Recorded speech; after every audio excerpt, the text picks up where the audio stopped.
성지인 예루살렘에 가면 야드 바셈이라고 불려지는 기념관이 있습니다. 2차 세계대전 때 나치에게 희생된 600만의 유대인을 기념하는 박물관입니다. 그런데 그 박물관 입구에 이런 글이 쓰여 있다고 합니다. 그들을 용서하되 잊지는 말자.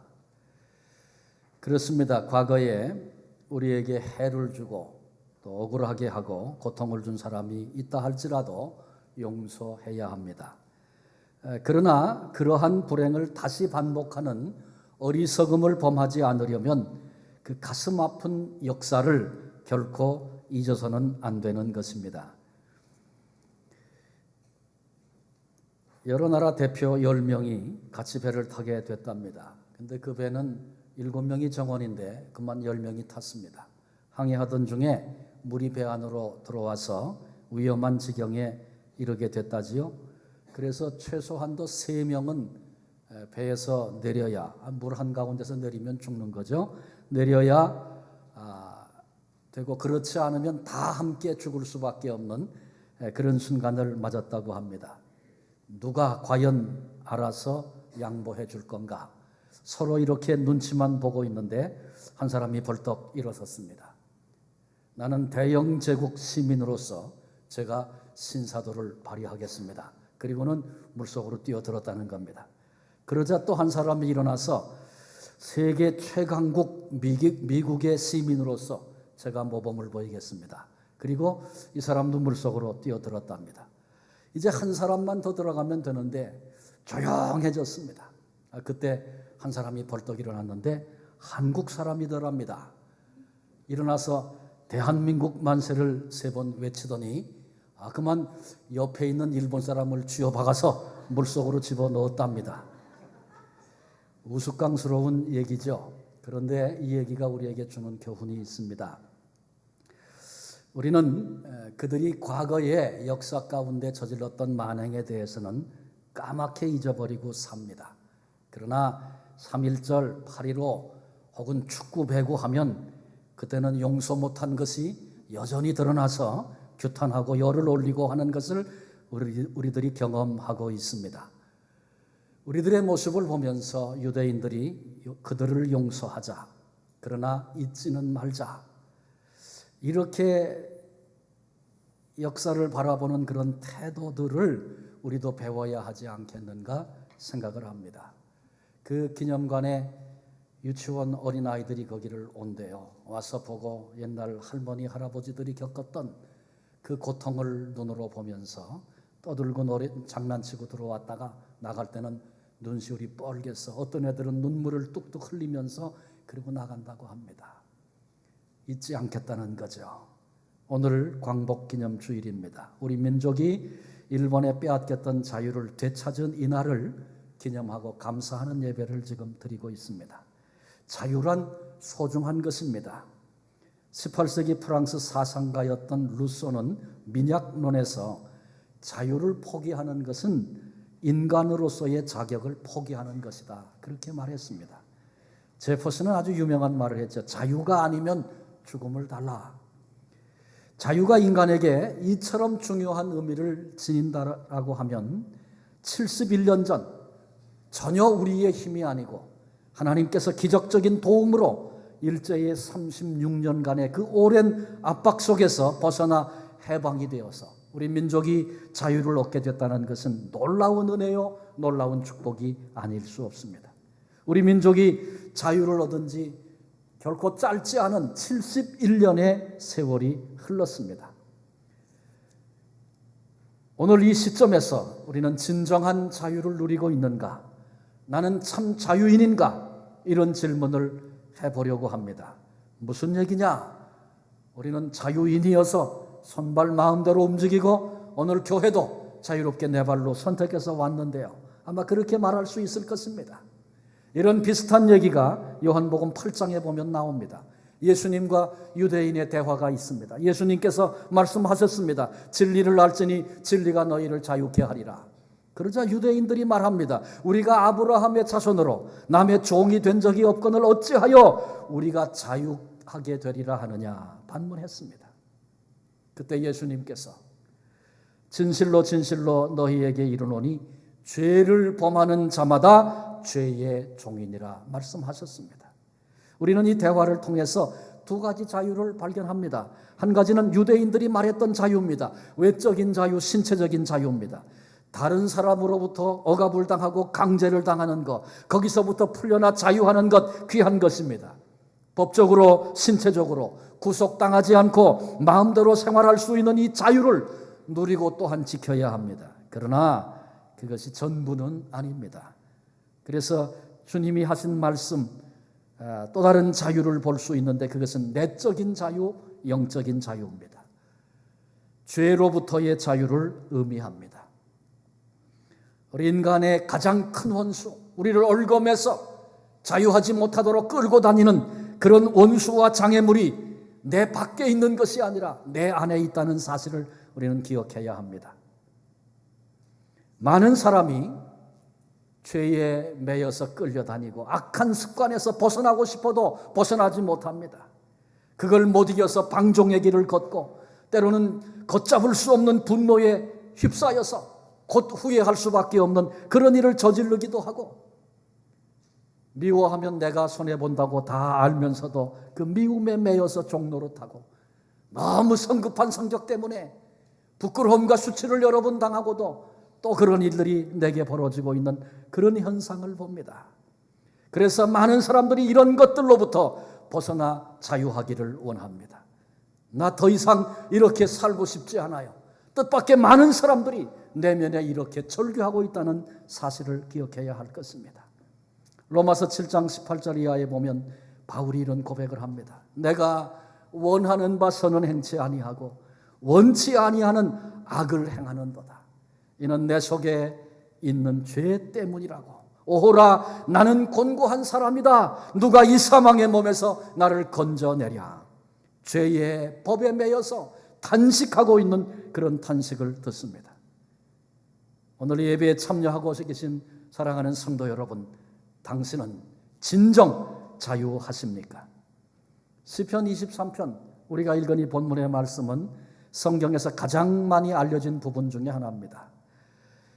시편 기자였던 다윗이 참으로 자유했던 자신의 그 자유에 대한 고백이 본문 속에 나타나 있습니다.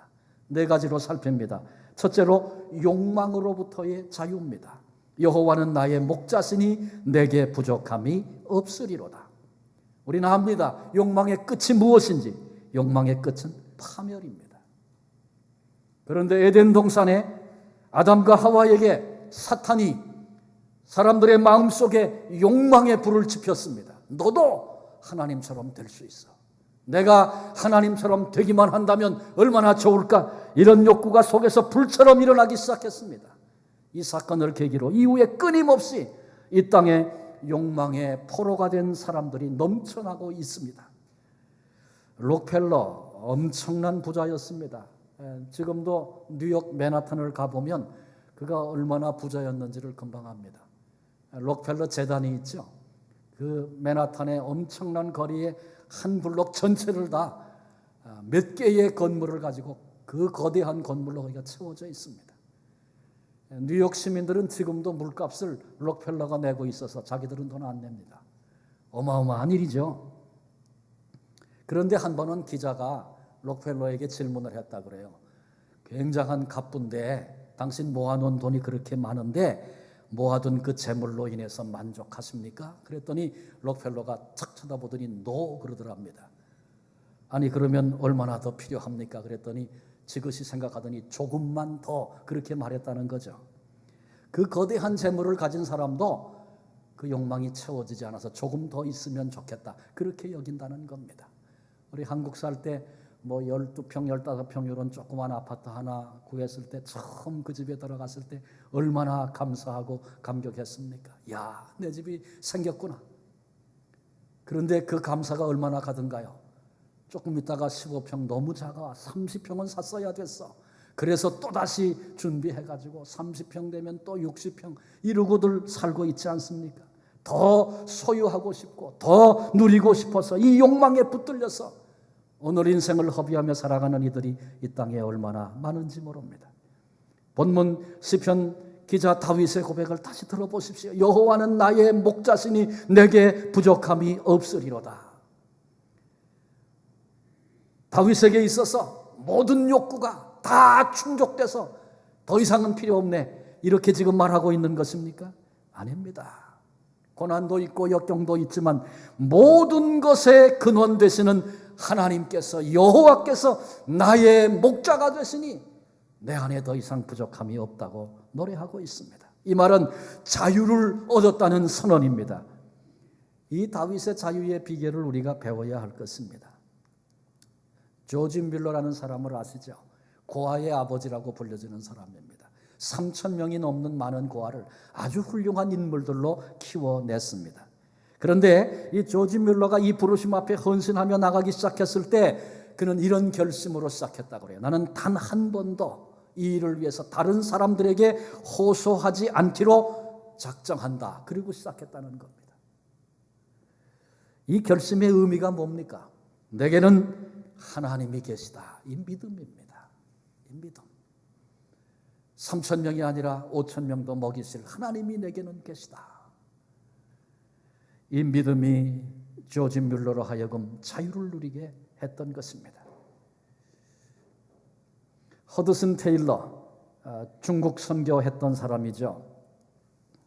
중국 선교에 아주 위대한 흔적을 남겼던 사람인데 중국 선교에 대한 열망을 품게 됐습니다.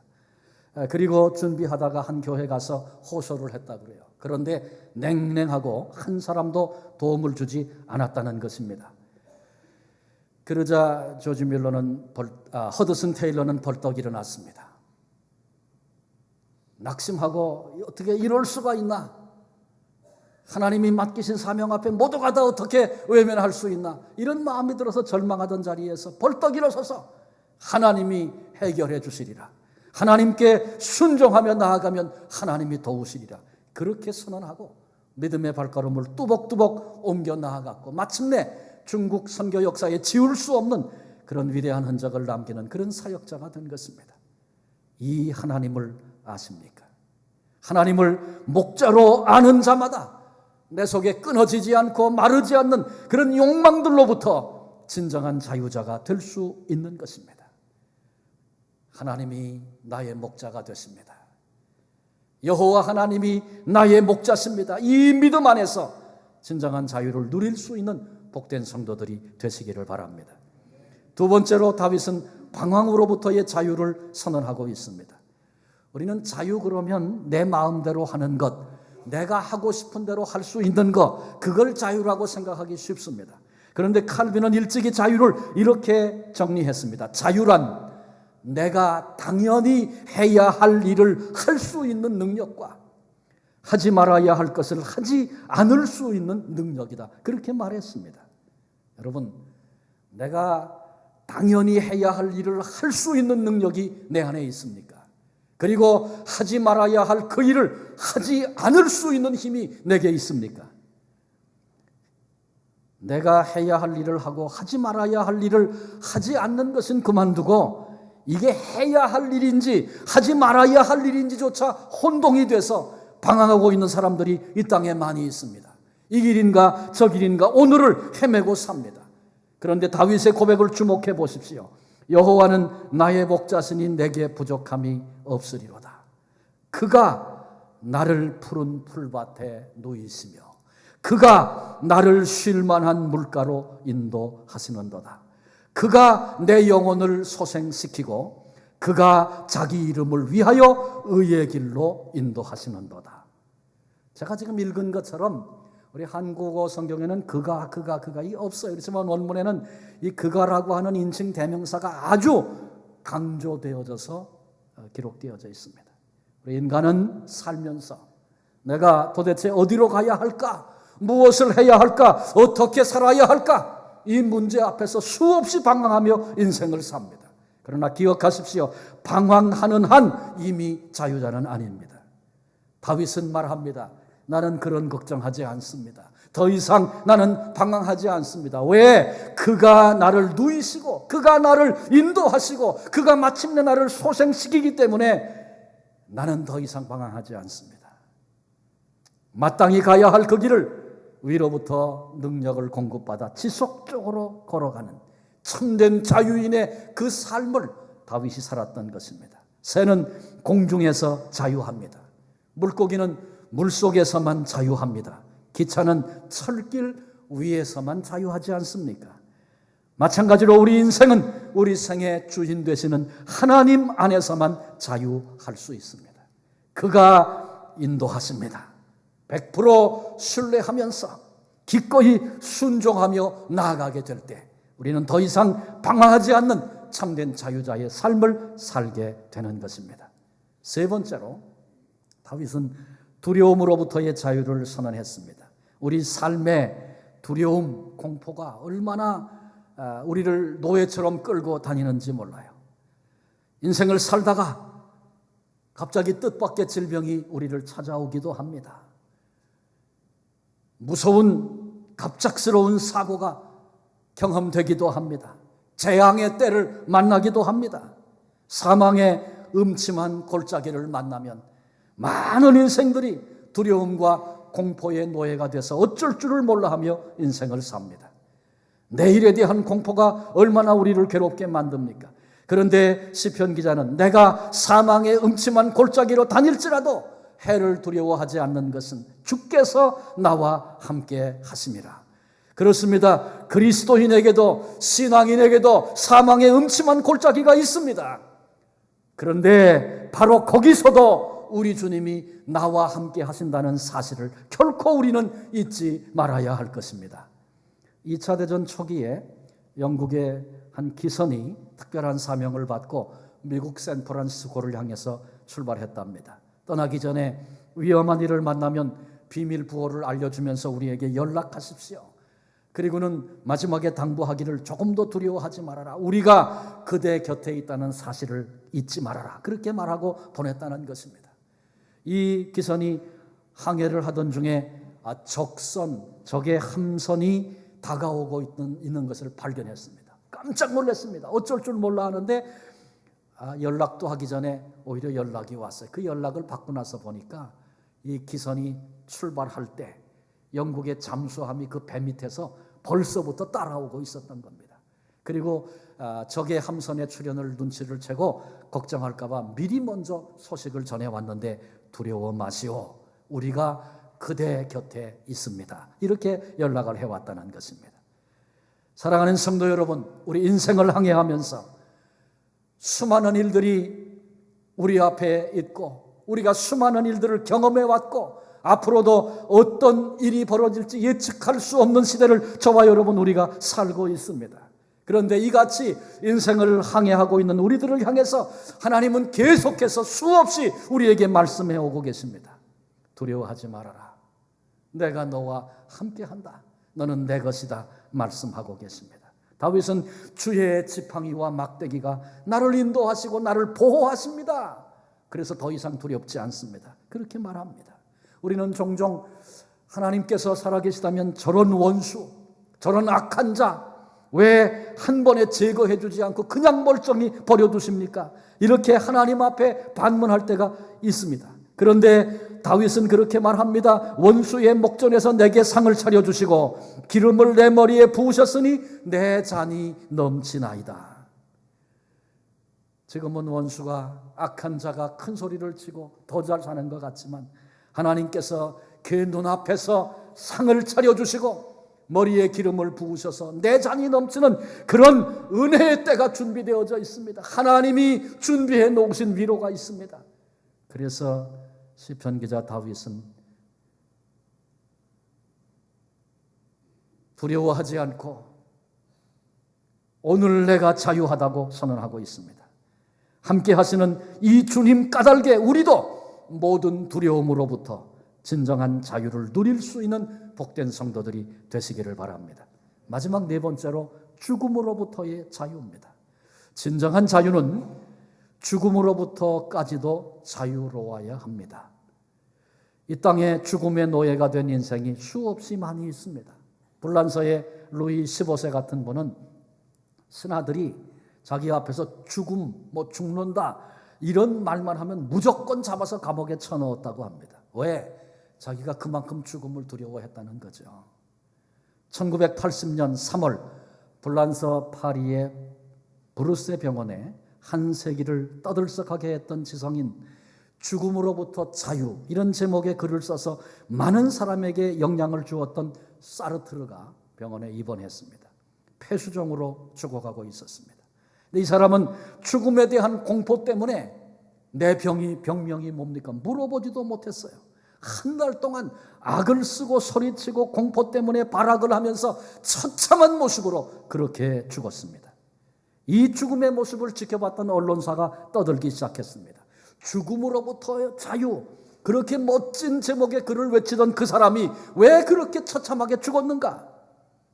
이런 언론사의 질문 앞에 한 독자가 글을 썼습니다.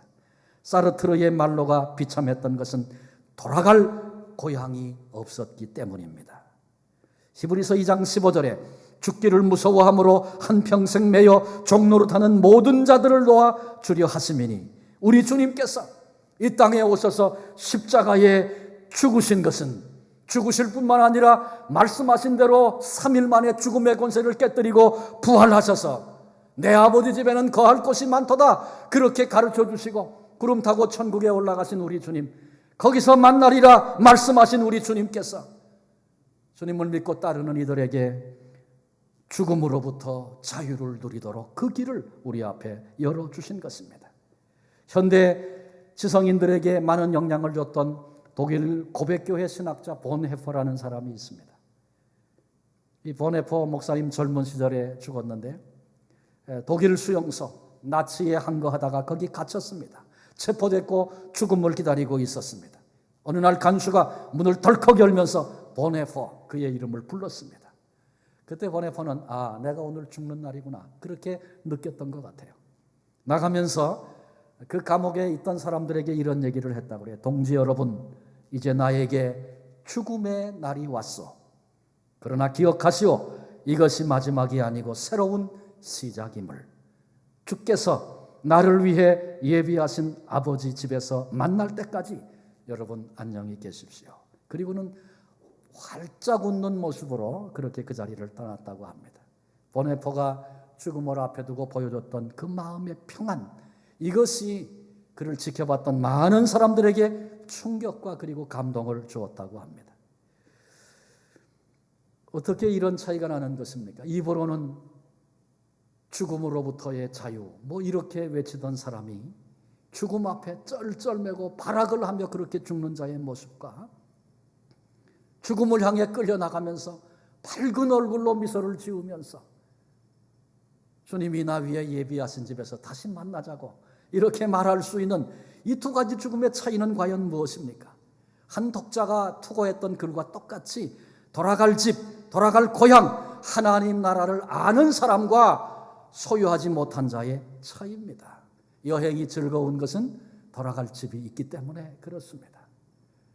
여행하면 별의별 일을 다 만납니다. 힘든 때도 있습니다. 그래도 웃고 즐길 수 있는 것 왜 그렇습니까? 며칠 있으면 집에 갈 거야. 우리 여행 끝나고 나면 다 이구동성으로 하시는 말씀들이 있어요. 그래도 집이 제일 좋아. 안 그러십니까, 여러분들은? 다 그러시죠? 근데도 똑하죠. 근데 마지막 집이 제일 좋다는 게 우리 결론이에요. 여행에.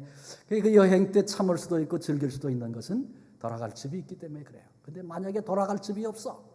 오늘도 여행해야 되고 내일도 여행해야 되고 끊임없이 여행만 해야 돼. 그러면 방랑객이죠. 그 여행이 즐거울 수가 없는 게 그게 짐이고 고통이고 그런 것입니다. 오늘 우리에게 돌아갈 고향, 하나님 예비해 두신 집이 분명한 사람은 이 땅에서 여러 가지 일, 뜻밖의 일 만납니다. 그러나 괜찮습니다. 곧 이제 내가 집에 갈 텐데 그날이 기다려지는 거예요. 문제와 사건 앞에 당황하지 않고 주님 앞에 가면 이런 고통 없어. 괜찮아. 이렇게 미소할 수 있는 이유가 바로 거기 있습니다. 내 평생의 선하심과 인자하심이 반드시 나를 따르리니 내가 여호와의 집에 영원히 살리로다. 여러분, 나에게는 이 돌아갈 영원한 고향이 준비되어져 있습니까? 인생의 여정을 끝나고 나를 위해 예비하신 집 거기서 영원히 살리라. 이 확신 가지고 있는 사람, 그 사람은 죽음으로부터 자유한 자의 모습을 이미 살고 있는 것입니다. 다윗이 그 고백을 하고 있어요. 자, 이제 말씀을 정리하려고 합니다. 다윗은 욕망으로부터, 방황으로부터, 두려움으로부터, 죽음으로부터 자유하다고 선언했습니다. 우리도 그러해야 합니다. 진리를 알지니 진리가 너희를 자유케 하리라. 주님께서 말씀하셨습니다. 우리가 진리를 알면 자유하게 된다는데 그 진리는 무엇입니까? 예수님이 내가 곧 길이요 진리요 생명이다 선언하셨습니다. 예수님이 진리입니다. 날 위해 이 땅에 찾아오신 주님이 진리이십니다. 그리스도께서 우리를 자유롭게 하려고 자유를 주셨으니 그러므로 굳건하게 서서 다시는 종의 멍에를 매지 말라. 예수님께서 우리를 자유하게 하시려고 예수님이 종이 되셨습니다. 예수님께서 고난을, 죽음을 뛰어넘어 자유하게 하시려고 주님이 고난을 받으시고 주님이 십자가에 죽으셨습니다. 이 크고 놀라운 은혜를 아는 이마다 믿는 이마다 자유하게 되리라고 약속해 주셨습니다. 오늘 광복주일 예배를 드리면서 71년 전 우리 민족에게 주신 자유와 해방 감사하며 또 동시에 다시는 비참한 종의 멍에를 매지 말아야 되겠다 각성하는 그런 시간이 될 수 있기를 바랍니다. 우리 민족은 과거에 일제에 의해서 압제를 당했던 고통의 세월을 살았습니다. 그런데 우리가 살아가고 있는 이 동시대에 저 북한 땅의 내 형제와 자매들은 동족에게 포로처럼 종처럼 붙들려서 쉼 없는 고통을 겪고 있다는 사실을 우리는 잊지 말아야 할 것입니다. 원주민 선교 우리 다녀와서 지난주에 보고했고 오늘도 두 번 뒤에 보고하게 될 텐데 위케미콩 지역 어디 거기뿐이겠습니까? 원주민들이 살고 있는 이 땅의 여러 곳들 또 어찌 원주민뿐이겠습니까? 이 땅에 사탄에게 매어서 종로로 타고 있는 수많은 인생들이 있는데 그들을 향해서 이미 자유케 하셨다고 예수 그리스도 안에 이 자유가 있다고 선포해야 할 사명이 저와 여러분 우리에게 있는 것입니다. 참된 자유, 내면의 자유, 영적인 자유를 주시려고 주님께서 십자가를 지셨고 이미 그 은총을 우리에게 베푸셨습니다. 그러므로 굳게 서서 다시는 종의 멍에를 매지 않는 복된 성도들이 되시기를 바랍니다. 매인 이들을 풀어 자유케 하는 이 복된 사명을 감당하는 우리 모두가 되어주시기를 주님의 이름으로 축원합니다. 기도하시겠습니다. 하나님, 이 땅에 욕망 때문에 오늘을 방황하면서 두려움 까닭에 죽음 때문에 종로로 타고 있는 이들이 수없이 많이 있는데 예수 그리스도의 십자가 구속의 은혜 복음을 통하여 우리를 불러내시고 하나님의 아들, 딸 되게 하신 것 감사합니다.